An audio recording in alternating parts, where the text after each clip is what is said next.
Hey, this is Kc Mack with Funny Things Students Say. One of my middle schoolers asked me how are babies made. Another student jumped in and shouted, well, my daddy says they come from mommies and daddies who love each other. And a cheap bottle of bourbon in the back of a pickup truck. Sir, come on, man.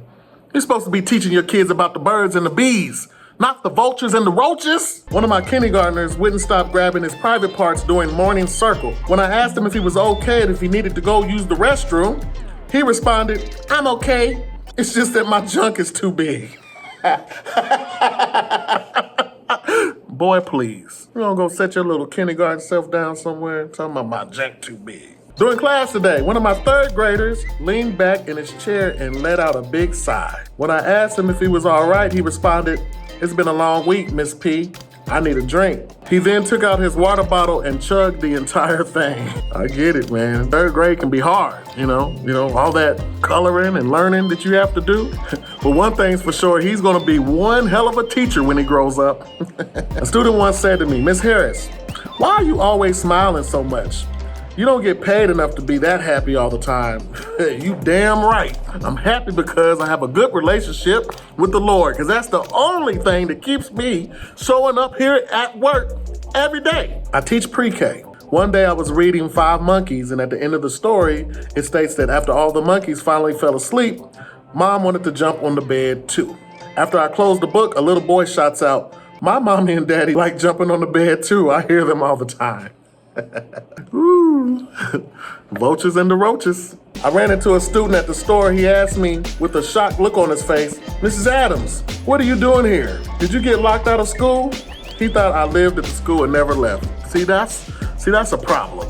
We as teachers can't even live normal lives without people just always thinking that this is where we're supposed to be.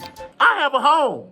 A student brought in a new stuffed animal to show the class. When I asked him what was his name, he responded, I call him Five Finger because my mama said she got him with a special 5-finger discount at the store. But one thing we know is that your mama definitely got that from Walmart, because it is impossible to do anything 5 fingers at Target. Trust me. I know. Just kidding. On field day each year, we do face paintings. Most kids want to be animals, superheroes, unicorns. One third grader asked if she could be Gene Simmons from Kiss.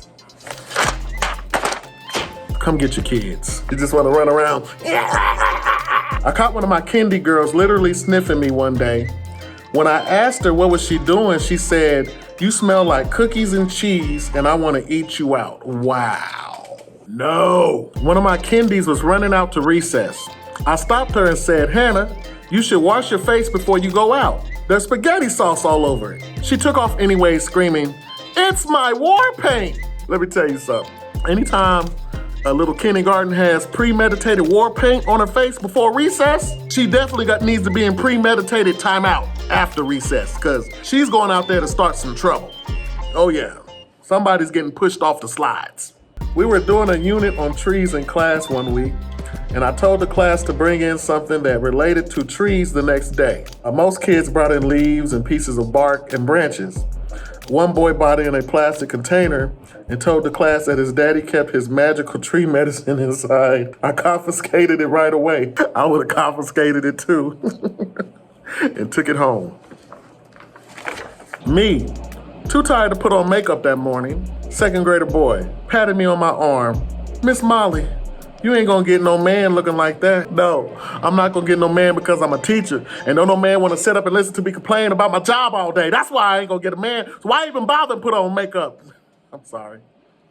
I've never been a woman, but I would only assume that's how they feel. My student, my head hurts because of all these voices inside of it. It's when you gotta get the counselor on the phone immediately. One of my preschoolers came into school telling everyone her daddy had surgery on his crotch over the weekend. He had knee surgery and was on crutches.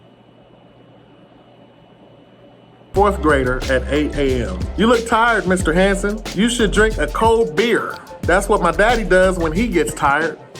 Well, tell your daddy to call me because I get off work at 3:30.